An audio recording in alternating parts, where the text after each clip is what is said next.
daughter-in-law pointed at me in front of her friends and laughed. "That's just the handyman," she said. She had no idea the vineyard they were standing on belonged to me, or that I'd been planning to sign it over to her and my son that very weekend.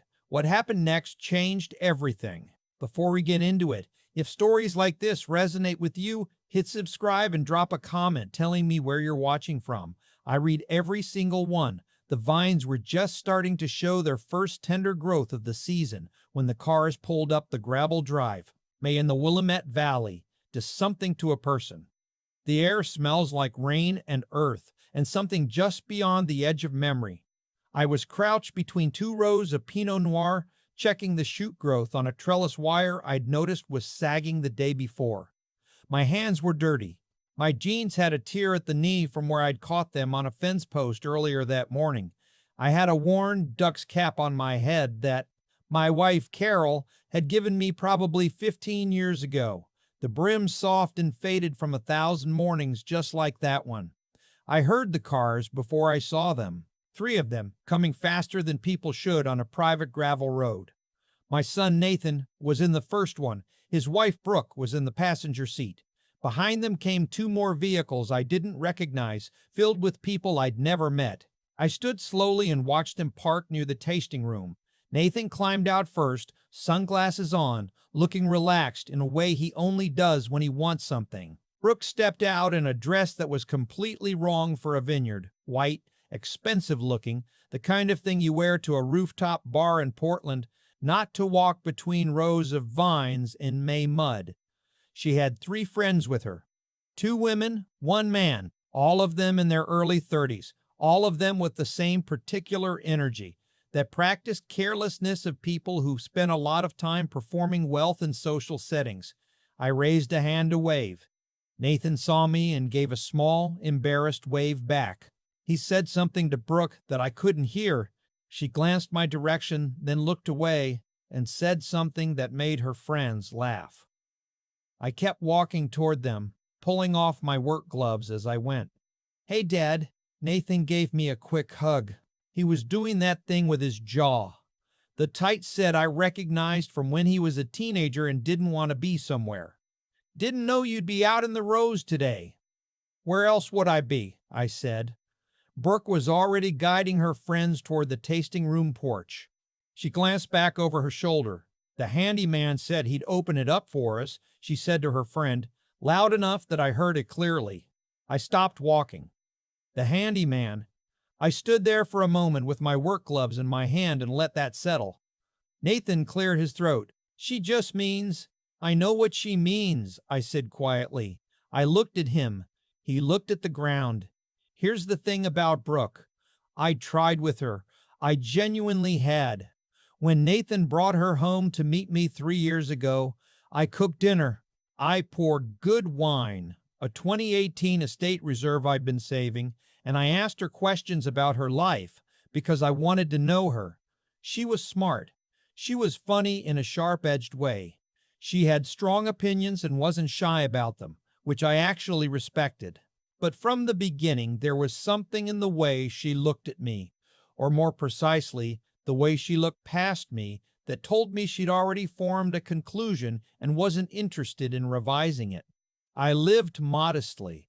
That was a choice, not a circumstance. The house I kept on the Vineyard property was the same farmhouse I'd moved into when I bought the land 22 years ago. I drove a 2009 F-150 with 190,000 miles on it.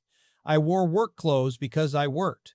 I didn't talk about money because it had never seemed like something worth talking about. To Brooke, I was a retired farmer with dirt under his nails. That was fine. I'd been underestimated before. In business, I'd actually found it useful. But watching her write me off in front of strangers on my own land was something different. I put my work gloves in my back pocket and followed them to the porch. "This is gorgeous," one of Brooke's friends was saying, shading her eyes and looking out across the rows. "How did you even find this place?"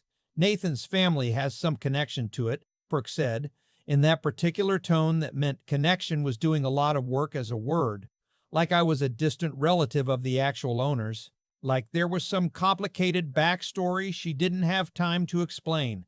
I stood at the edge of the porch. "I can open the tasting room if you'd like," I said. Brooke's friend, the man who'd introduced himself as Ethan, turned to me with that reflexive smile people give to service workers. "That would be great, thanks." I went inside and pulled a few bottles. I set out glasses. I tried to think clearly. 2 weeks ago, I had sat in my attorney's office in Eugene and signed the preliminary paperwork to transfer this property, all 340 acres of it, into a family trust that would give Nathan and Brooke primary ownership. The vineyard had been appraised the previous fall at just under $4 million. The tasting room and production operation generated about $380,000 a year in revenue after expenses. I'd built it from a bare hillside, and 20 years of work and a loan I'd paid off in 7 years because I didn't sleep much back then. I'd been planning to tell them that weekend. That was the whole point of Nathan's visit, or so I'd thought. I carried the wine out to the porch. Nobody offered to help. Brooke was telling her friends about a trip she and Nathan were planning to Tuscany. "Wine country," she said, "the real kind," and I set the glasses down quietly and started to pour. "What are we having?" Ethan asked me. "This is the 2020 Block 3 Pinot Noir," I said. "Whole cluster fermentation, aged 18 months in French oak. It's probably the best bottle we've produced in the last 5 years." Ethan took the glass, swirled it, sipped. "Not bad," he said, with the confidence of a man who'd taken a weekend wine course once. "A little thin." I nodded and didn't say anything. Brooke was watching me from across the porch now, with an expression I recognized. The particular mix of impatience and mild embarrassment she reserved for moments when she thought I was making things awkward, as if my presence was the problem. "You can leave the bottles," she said. "We'll take it from here." I set the bottles on the table. I went back inside. I stood in the tasting room alone for a moment, looking at the photographs on the wall. The land before the vines went in. Carol and me planting the first row together in 2004. A picture from the Harvest Festival 2 years before she died. I looked at my hands, still faintly stained from the morning's work. Nathan found me there a few minutes later. He closed the door behind him. "Dad," he started and stopped. "She doesn't mean anything by it. She gets nervous around people she doesn't know how to read." "She knows exactly how to read me," I said. "She just doesn't like what she sees." He rubbed the back of his neck. "Can we not do this today?" "I'm not doing anything, son. I'm standing in my tasting room." He winced at the word, "my." He always winced at that word, like it made things complicated. "I invited them because I thought it would be nice," he said. "To show them the place. To show them the place." "To show them what?" I asked. He didn't answer. I thought about the paperwork sitting in my attorney's desk drawer. I thought about the conversation I'd been planning to have that evening over dinner, the trust documents, the transfer timeline, the provisions I'd included to protect the operation in case anything went sideways. I thought about the way I'd imagined Nathan's face when he understood what I was giving him, not just the land, the work, the 22 years of it. "Go be with your friends," I said. He looked relieved and guilty at the same time. "We'll talk later. We'll talk later," I agreed. He went back outside. I heard Brooke's laughter carry through the window. I stood there for another long moment. Then I walked back outside, went to the barn, and got back to work. The conversation I'd been dreading happened at dinner. Not the one I'd planned. A different one. Nathan had taken his friends on a walk through the vineyard in the late afternoon, and I'd cleaned up and cooked roasted chicken, roasted vegetables, a simple green salad, a bottle of the 2019 Reserve that I opened without making any announcement about what it was. We sat at the long farm table on the back porch, and for the first 30 minutes things were almost fine. Ethan told a long story about a boat he was thinking of buying. One of Brooke's friends, a woman named Cassidy, asked me politely how long I'd been in Oregon, and we talked for a few minutes about the valley and what drew people here. Then Brooke said it.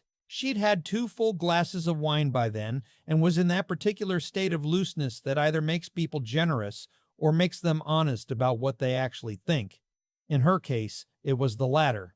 Nathan's been talking about whether it makes more sense to just sell this place, she said, to no one in particular, in the tone of someone continuing a conversation that had been happening before anyone else arrived.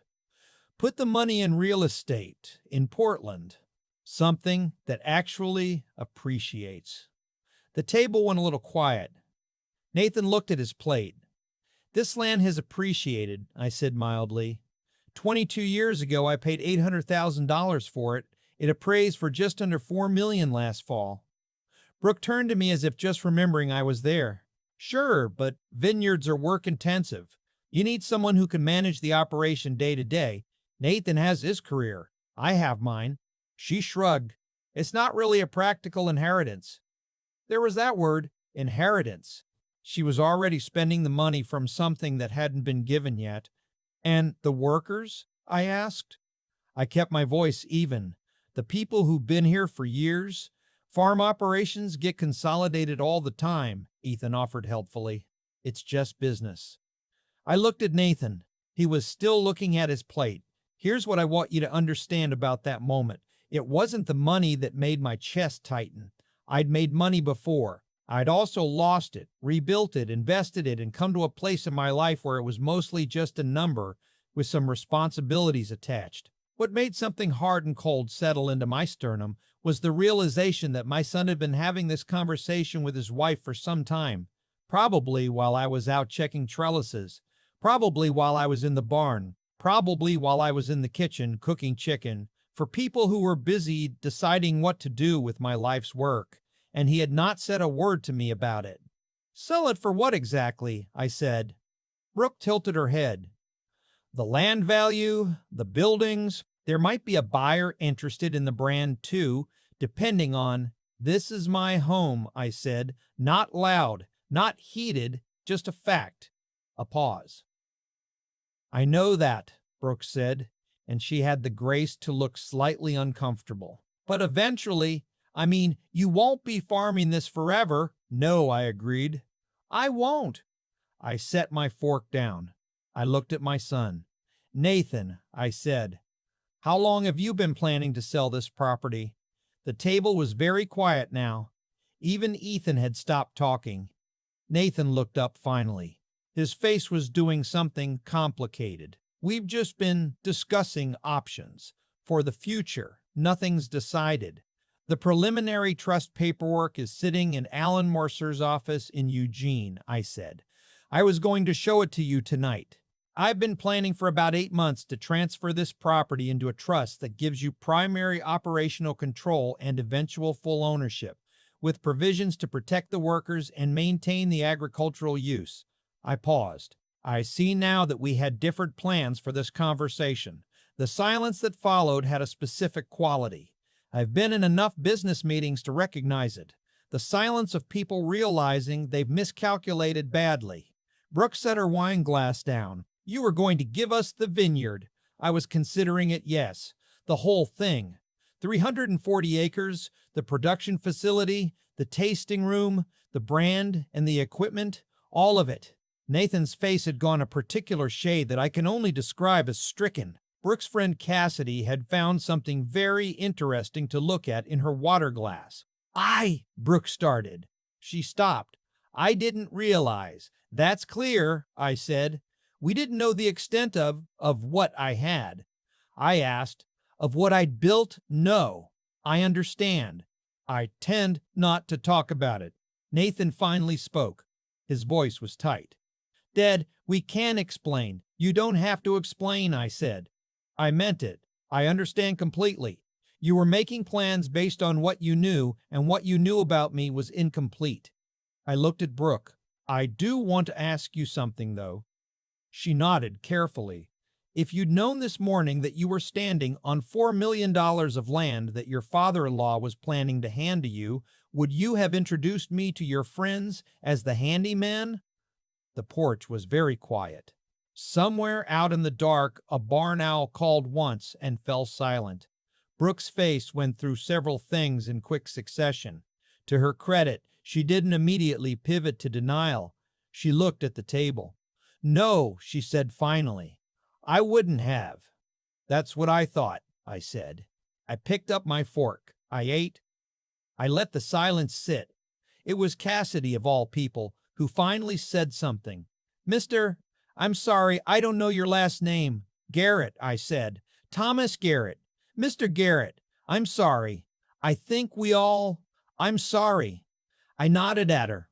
She seemed like a decent person who had found herself at the wrong dinner table at the wrong time. Nathan reached across the table and touched my arm. "Dad, Nathan, I'm sorry." He said it quietly, like a man saying something he should have said a long time ago. "I should have talked to you first. About all of it. I should have talked to you." "Yes," I said, "you should have." Brooke hadn't said anything else. She was sitting very still, her hands folded in her lap, looking at something I couldn't see. After dinner, Brooke's friends left. They made polite goodbyes. Ethan shook my hand and said something about the wine being excellent, actually, which I accepted without comment. When their headlights disappeared down the gravel drive, Nathan and Brooke and I were left standing on the porch in the quiet. Brooke spoke first. "I know an apology probably doesn't..." She stopped and started over. "I was rude to you today. Genuinely rude in a way that I can't make sound smaller than it was. I'm sorry." I looked at her for a moment. "I appreciate that." "I didn't know," she said. "Not that it excuses, it doesn't," I said. "But I want to ask you something else. If I'd been exactly what you thought I was this morning, a man who worked a small farm, had some land but nothing remarkable, fixed his own fences, would that have made treating me like help acceptable?" She was quiet for a long time. "No," she said finally, "it wouldn't have." "Then we agree on something," I said. "That's a place to start." Nathan was looking between us with the expression of a man who wasn't sure what had just happened, but was fairly certain it was important. I went inside and got my jacket off the hook by the door. I came back out. "I need to think," I said, "about the trust, about the timeline, about a lot of things." I looked at my son. "I love you. That hasn't changed. But I want you to understand that this land isn't just money to me. It's 22 years. It's your mother's hands in this soil. It's something I built when I didn't know if I was going to be able to build anything. And before I hand it to anyone, I need to know what they intend to do with it." Nathan nodded. His eyes were bright in a way he would have hated me noticing when he was younger. "I know, Dad. I don't think you did until tonight," I said. He didn't argue. I drove back down to the farmhouse and sat on the porch alone for a while with a glass of water and the sound of the valley settling into night. The vines were just dark rose in the moonlight. Somewhere up the hill, the barn owl called again. I thought about Carol. I thought about the year we planted Block 3 together, how we'd argued about the spacing and she'd been right and I'd never quite admitted it. I thought about what I'd said to my attorney 8 months ago. I want to give it to him while I'm still here to see him enjoy it. I want it to mean something while it can still mean something. I thought about what Brooke had said on the porch. Not the handyman comment. I'd already put that one in a box and set it on a shelf somewhere. The other thing. The thing she'd said when I'd asked if she'd have treated me differently if she'd known. No, she'd said, "I wouldn't have." And then, when I'd pushed further, no, it wouldn't have been acceptable. I didn't know yet what I was going to do about the trust. That would take time and thought and probably a long conversation with Alan Mercer and a longer one with Nathan. There were conditions I was going to add. There were protections I was going to insist on for the workers, for the agricultural designation, for things that mattered more to me than the dollar value. But I knew something I hadn't known that morning. I knew exactly what kind of people I was dealing with, and that, in my experience, was the most valuable thing you could know about anyone, more useful than any appraisal, any financial statement, any number in a trust document. You find out who people are when they think nobody important is watching. I'd been that man in the rows with the dirty hands and the old cap. I'd been the handyman, the farmer, the man not worth a real introduction. I'd been invisible to them in the way that people are invisible when they're not considered significant. And I had seen everything. That's the thing about working your own land. You know every corner of it. You know where the light falls in the morning and where the drainage goes wrong after a hard rain and which rows the deer like to move through after dark. You know it the way you know a person you've lived with for 20 years, not perfectly, but honestly, in all its difficulty and beauty. Brooke didn't know that land at all. She'd stood on it for an afternoon and already decided what it was worth and what to do with it. Nathan knew it better, or had once. I thought about the boy who used to follow me through the rows asking questions about why vines grew the way they did, why we pruned when we pruned, why we waited. He'd been curious once. Somewhere along the line, the curiosity had given way to whatever shape his life had become. That happened. I wasn't angry at him for it. I was just clear-eyed about it now. The stars were bright over the valley. No light pollution out here. That was something I'd always loved about this particular stretch of Oregon, the way the sky stayed dark enough to mean something. I finished my water and went inside. I called Alan Mercer the next morning and told him to hold the transfer documents. Not cancel them, just hold. There were conversations to be had first, conditions to discuss, a different kind of trust to rebuild, slower and more careful than any paperwork. Nathan called me that evening. We talked for 2 hours. It was the longest phone call we'd had in years, maybe since his mother died. He talked about things he hadn't said out loud before. The pressure he felt. The fear that he'd never quite measure up to what I'd built. The way he'd let Brooke's practicality become a substitute for his own feelings about the place. He cried once, briefly, and neither of us acknowledged it directly. The way men of our particular generation tend to handle such things. I want to learn it, he said, near the end of the call. The Vineyard. I want to actually learn it. If you're willing to teach me. I've been willing for 20 years, I said. You just had to ask. 6 weeks later, Nathan drove up alone on a Saturday morning. He was wearing old jeans and boots, and he brought 2 cups of coffee from the place in town. I met him at the barn. We spent the day in the rows together, and I showed him what I saw when I looked at the vines, and he asked the questions he'd stopped asking somewhere in his 30s. And the valley did what it does in late June. It turned gold and warm and smelled like the specific thing that has no name but that I have loved for 22 years. The trust documents are still in Alan Mercer's drawer. We'll get to them. But the land is here. The vines are growing. And my son knows where to find me when he needs to learn something. That's enough for now. If this story meant something to you, I'd be grateful if you'd share it. And if you've ever been the person in the room that someone looked past, the handyman, the farmer, the one not worth a real introduction, drop a comment below. I'd like to hear from you. I've thought a lot about what made that afternoon on the Vineyard different from 100 other afternoons when someone underestimated me and I said nothing, because that had happened before. In business, in town, at the hardware store, when I drove up in the old truck and someone assumed I was there for day labor rather than to buy materials for a project worth 6 figures, I'd let it go every time. I learned early that correcting people's assumptions about you costs more than it returns, and that the truth has a way of showing itself eventually without any help from you. But that afternoon was different because it wasn't a stranger. It was someone who had married into my family, who sat at my table, who ate food I cooked, and who had decided, without asking a single question about me, exactly what I was and what I was worth. And my son had let her.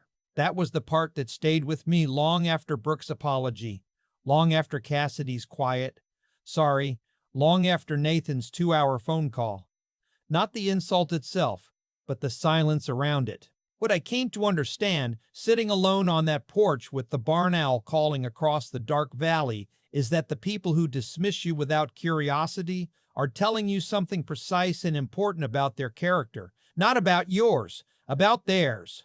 Brooke didn't call me the handyman because she was cruel at her core. She called me that because she had never thought to ask. She had looked at my jeans, my truck, my dirty hands, and decided the question wasn't worth posing. That's not malice. That's a kind of laziness of the spirit that costs people more than they ever realize until the moment it costs them everything. What I also came to understand is that dignity doesn't require an audience. I didn't need Brooke's friends to witness the reveal. I didn't need the table to go quiet or Nathan's face to do what it did. I had walked those rows for 22 years before any of them arrived, and I would walk them long after. The land didn't care what anyone called me. The vines grew the same regardless. There's something steadying about that, about work that keeps its own record, that doesn't need you to defend it out loud. The hardest part of that story isn't Brooke, it's Nathan.